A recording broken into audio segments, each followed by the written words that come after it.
Have you wondered what it takes to start a photography business, but you have no experience? Well, if so, you're in the right place, because I'm gonna tell you exactly how to do that, even without experience. And believe it or not, it has nothing to do with your camera. It's showtime.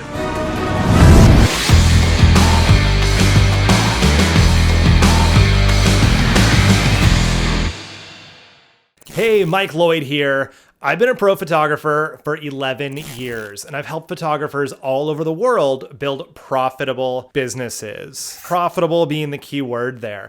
And the number one thing that photographers get wrong when they decide to start a photography business is differentiating between a hobby and a business. Number one thing. If you want to make money, if you want to just do photography, quit your day job. If you want to build the life you want, have the freedom to go on vacation, to go to your kids' soccer games without having to ask for time off, to go on that fishing trip, or like literally do anything to build the life you want to build, you have to start a business. It cannot just be a hobby. And businesses make money. That is their primary job. The role of a business is to generate revenue that exceeds the cost of doing the business. So you need to make profit. My soul is prepared. Part of that is pricing yourself accordingly. Part of that is knowing what you're selling, who you're selling to, finding those people. But you have to differentiate between a hobby and a business, because photography can just be a really expensive hobby if you're not bringing in money. And again, it has nothing to do with your camera. Oh no! I had a phone call a couple of years ago with a student who wanted me to coach her in building a photography business. And she asked what my success rate was. What are your qualifications? And I said, well, how do you define that? And she said, how many people do you coach who end up successful photographers? And I said, well, maybe about half. She said, well, that's not a very good rate. I'm like, well, I disagree. And I'll tell you why. If you want to start a photography business, you need to know sales and marketing. You need to price yourself. And a lot of times that takes personal development, because you have to be comfortable charging thousands of dollars for something you used to do for free. And those money blocks, probably the biggest difficulty with most new business owners. You need to do finance. You need to do all kinds of other stuff. Like 90% of what a pro photographer does is not actually photography. And if you learn that right away, that's a huge win. So I would say my number is probably well above half, because learning that you'd rather just keep this as a hobby and not try to build a business before investing thousands of dollars and hundreds of hours into it, I think that's a huge win. But you have to know the difference between a hobby and a business, and they can both be really fun. So that's not the difference. Number two, learn from people who have successfully done what you want to do. You probably have family who's told you you're really good at taking pictures, or the friends who've invited you to a party and they're like, oh, bring your camera if you want. You take such good pictures. And you're like, do you want me to go to your party and hang out, or do you want me to go photograph your party? So you're probably getting good feedback from people as far as your photography goes. But when it comes to building a business, they're not the ones you want to turn to. You want to find people who have built successful businesses, preferably in the photography space, but any legit business owner who's running a profitable business will be able to help you. So you'll want to find a new circle of friends, a new sphere of influence of business owners, not just hobby photographers. In order to do that, I'm really gonna have to get to know you guys. We gotta get closer. Because they're not going to tell you how to price yourself, how to sell yourself, how to do all the things that you need to do to actually run a profitable business. And that's what this whole thing is about. And running the profitable business, it's what's going to allow you to take photos as much as you want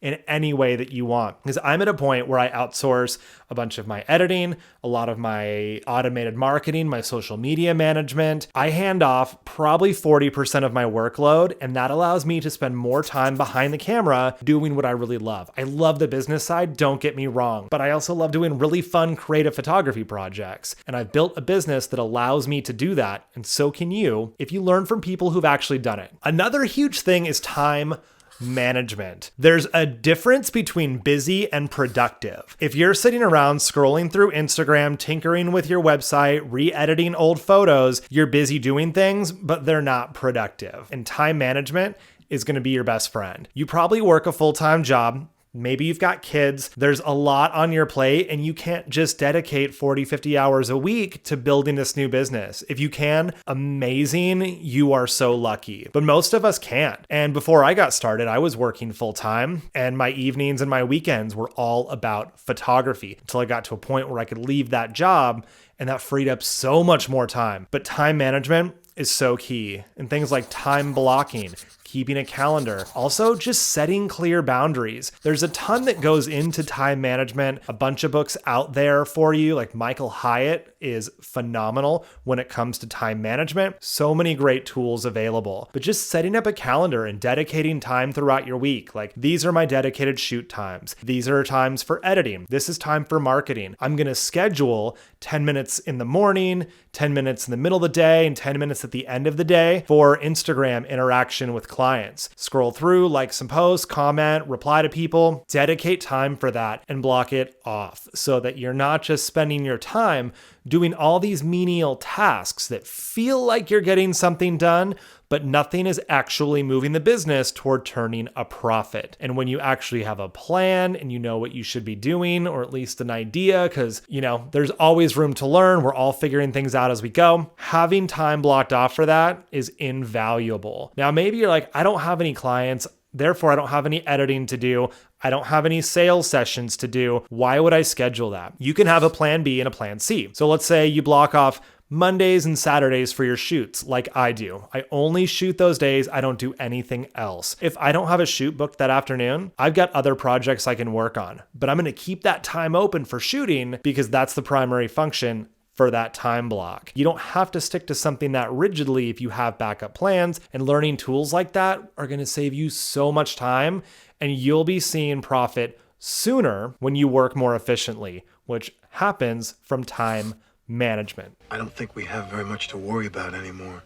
Point number 4, focus on technique rather than copying somebody's style. Careful, that's my sculpture.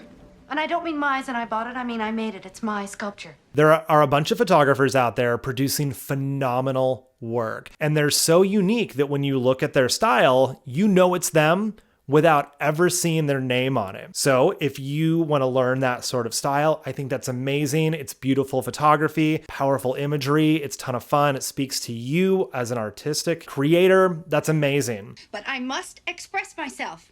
But you gotta be different. And if you focus on copying someone else's style, you're only gonna be second best case scenario, because you're never gonna outstyle the person who created the style. Oh, I mean, it's kind of a big decision, isn't it? I mean, I always said if I ever did it, I was going to do it once, and that was it. So what I recommend doing is focusing on techniques. This is how I got started, and I'm so thankful I did it this way. I didn't realize what I was doing at the time, but now that I teach this, it's so powerful. Focus on technique. So what does this mean? Let's say you like the dark and moody look of like my photography, for example. So, okay, dark and moody images. Well, how do I do that? So I need to first expose my camera to make the room super dark, because I shoot all of my clients in this same room where I'm filming right now, and it's this bright in the room, but I can expose my camera to make the room look dark, and then I'm just lighting my subject. So learning how to control ambient light is that technique. And then learning low-key lighting, how to position my light, all that is a separate technique. But if I just tried to copy somebody's style, I'm going to turn all the lights off in the room and it's just not going to work well. Same thing goes with editing, or when you see somebody's social media platform, right? If you're following someone on Instagram who does a ton of really cool stuff, has great engagement, all this, that fits into their business as part of their marketing plan. And if you're copying their captions, you're doing the same kinds of posts, it probably won't work for you because it won't resonate with your clients, because your clients are different from their clients. It needs to be in your voice. Maybe they're not even things that you would say. So rather than copying what they're doing, think, okay, how do I use Instagram to generate leads? I want to show examples of my work. I want to introduce myself. I want to invite engagement. I want to get to know more about my audience. And then you can create content to do those things. But it's learning the techniques rather than copy what someone else is doing. Because again, you're never going to win if you're only going to be second best. And that's like best case scenario. So separating yourself from other people in your area is going to be a huge way to eliminate competition. Because if you do things differently than anybody else, you have no competition. And bring a little parts down here. Hell, we got plenty of snakes and lizards for them to play with. There's no problem with that at all. Point number 5, and this one's super quick. Everything is trial and error. No one ever gets anything right the first time. It's all an experiment. For every ad campaign that I've run where I book a ton of shoots, I've run 5 that booked nothing, that didn't even get a response. For every client who was spent $5,000 in a sales session, I've had somebody spend $1,000, which you're like, I would still love to make $1,000 in a session. Yeah, but when you know you can make 5, I guarantee you're not going to be as stoked about 1,000 anymore. So these mindset shifts. If not every pose works out the first time, cool, I'm going to try something different next time. And then you're going to learn. People are like, I don't have the confidence to do that. You get confidence from courage. So choose to be courageous first. Do the thing you don't know how to do, but you're learning, and then you're going to learn it, and then you'll develop the confidence. Choose to be courageous, and everything else will fall into place. Yes, that's it. So there you are. How to start a photography business when you have no experience. Now, hopefully you weren't expecting me to teach you how to light and pose and market and sell and all this stuff in one video. Stick around, watch the next video, because I guarantee you're going to learn something new. But just know, you don't have to have experience to get started. We all started with no experience. It's really the only way. So high five, you got this.